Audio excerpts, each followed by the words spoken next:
Team Pakistan 16 जुलाई को बांग्लादेश पहुंच रही होगी। बात कर लेते हैं कि इंडिया के साथ ऐसा क्या हुआ कि हिस्ट्री में पहली दफा हुआ है कि 5 सेंचुरीज करने वाली टीम जो है वो हार जाए। तो उसकी सबसे बड़ी वजह निकलती है, आपको इंटरेस्टिंग बात बताता हूं, इंग्लैंड ने टेंशन फेस की ही नहीं। It is going to be a very interesting series, क्योंकि वेस्ट इंडीज एक ऐसी टीम है, it is more unpredictable than Pakistan. WTC की नई कैंपेन का पहला मैच इंग्लैंड जीत गया अपने होम पे हेडिंगली में। क्या ही मैच था। थोड़ी सी बात कर रहे थे टेस्ट क्रिकेट की, तो टेस्ट क्रिकेट में आपको वो फ्लेवर मिलता है जो आपको किसी भी अच्छी सीरीज में मिलता है। मतलब एपिसोडिक सीरीज होती है ना, एक एपिसोड खत्म हुआ तो दूसरे का इंतजार होता है, दूसरा खत्म हुआ तो तीसरे का इंतजार होता है। यही टेस्ट क्रिकेट की कहानी है कि डे 1 खत्म हुआ, किन कंडीशंस पे खत्म हुआ, अगले दिन क्या कंडीशंस होंगी, मौसम कैसा होगा, पिच कैसी बिहेव करेगी, कौन सा सेशन हम जीतेंगे, कौन सा सेशन वो जीतेंगे।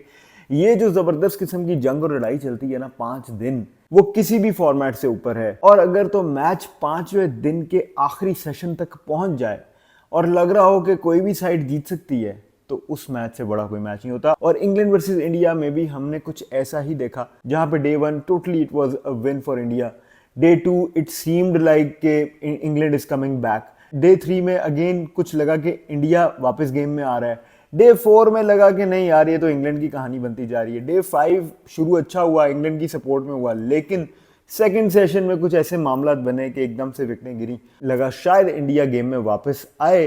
तो ये जो एक ड्रामा चला इन 5 दिनों में, इससे बड़ा ड्रामा जो है वो मुश्किल ही मिलता है आपको किसी और फॉर्मेट में। बात कर लेते हैं कि इंडिया के साथ ऐसा क्या हुआ कि हिस्ट्री में पहली दफा हुआ है कि फर्स्ट क्लास क्रिकेट में 5 सेंचुरीज करने वाली टीम जो है वो हार जाए। तो उसकी सबसे बड़ी वजह निकलती है जसप्रीत बुमराह का इफेक्टिव ना होना in the second innings. Bumrah वो बॉलर हैं जिन्होंने फर्स्ट इनिंग्स में 5 मार दिया, उनके हालांकि 3-4 कैच ड्रॉप हुए, फिर भी 5 विकेटें उन्होंने ली, लेकिन सेकंड इनिंग्स में उनका इम्पैक्ट नजर नहीं आया। और सेकंड इनिंग्स में बहुत ज़्यादा रिलाई कर रही थी इंडिया उनकी बॉलिंग पे, जो कि बैकफायर हो गया इंडिया के लिए। दूसरा major reason obviously tail did not perform.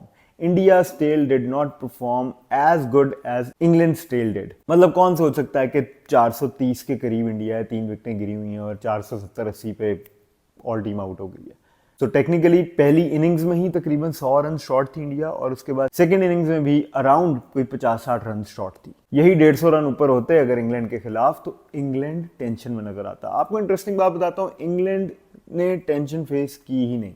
5th day 0 wicket down और 350 रन करने थे एक ऐसे ट्रैक पे जो इतना मुश्किल नहीं था, लेकिन वो मुश्किल हो जाता था एट टाइम्स एंड पीरियड्स, क्योंकि बारिश भी हो रही थी, आ रही थी, जा रही थी। लेकिन ये ऐसा सीन नहीं था कि आप एक ऐसी पिच हो जहाँ पे आप 150 भी ना कर पाओ। वो तो बारिश हुई तो जरा थोड़ा सा पैनिक क्रिएट हो गया और फिर 1-2 विकेटें गिरी, तो ऐसे लगा कि जाहिर है अगेन बुमराह क्लास राज वहाँ पे खड़े हैं, और जडेजा अगर चल जाए तो वो भी एक तहलका मचा देते हैं।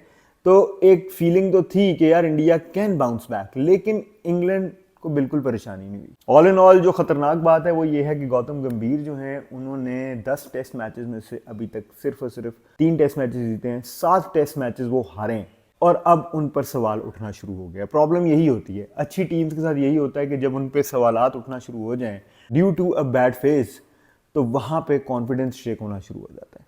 फिलहाल वो यही कह के डिफेंड कर रहे हैं कि हमारी टीम जो है रिलेटिवली फ्रेश टीम है, और बात भी सही है, बहुत सारे नए लड़के जो हैं वो खेल रहे हैं, लेकिन again that is the selective choice. आपके पास तो विराट कोहली भी थे अभी, आपके पास रोहित शर्मा भी थे अभी, लेकिन आप इनको ही लेके आगे जाना चाह रहे हो, तो प्रोज एंड कॉन्स होंगे। अब नेक्स्ट गेम जो होगी उसमें और ज्यादा क्लियर हो जाएगा कि आया ये सीरीज किस तरफ जाती है। दूसरी तरफ वेस्ट इंडीज वर्सेस ऑस्ट्रेलिया चल रहा है, जिसमें वेस्ट इंडीज ने जबरदस्त किस्म की बॉलिंग का मुजाहरा किया, लेकिन ऑस्ट्रेलिया तो अगर उन्होंने जबरदस्त किया तो उसको मल्टीप्लाई बाय 2 कर दे, तो उस तरह से ऑस्ट्रेलिया वापस आया। 57 फॉर 4 पर दिन खत्म हुआ पहला। मिचेल स्टार्क ने अर्ली स्ट्राइक किया। दूसरी तरफ वेस्ट इंडीज के शमार जोसेफ, जो कि ऑस्ट्रेलिया के खिलाफ ही बहुत जबरदस्त बॉलिंग ऑस्ट्रेलिया के होम पे करके उन्होंने एक हिस्टोरिक विन ली थी, वही एक बार फिर से ऑस्ट्रेलिया के खिलाफ बहुत जबरदस्त खेलते नजर आए। सैम कॉन्स्टेंस का रिटर्न हमने देखा इस मैच में, लेकिन अभी तक वो अपना इंपैक्ट इतना ज्यादा दे नहीं पाए। It is going to be a very interesting series, क्योंकि वेस्ट इंडीज एक ऐसी टीम है,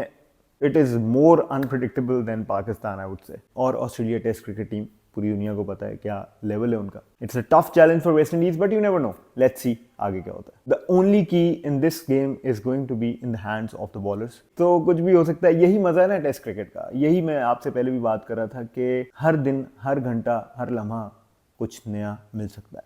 तीसरी तरफ पाकिस्तान की बात कर लें तो बांग्लादेश और पाकिस्तान की T20 सीरीज जो है वो कंफर्म हो चुकी है। 20 जुलाई को होगा पहला मैच, 22 जुलाई को होगा दूसरा मैच और 24 जुलाई को होगा तीसरा मैच। टीम पाकिस्तान 16 जुलाई को बांग्लादेश पहुंच रही होगी और तीनों के तीनों मैचेस जो हैं वो ढाका में खेले जाएंगे। So this is what's happening in cricket. Bye.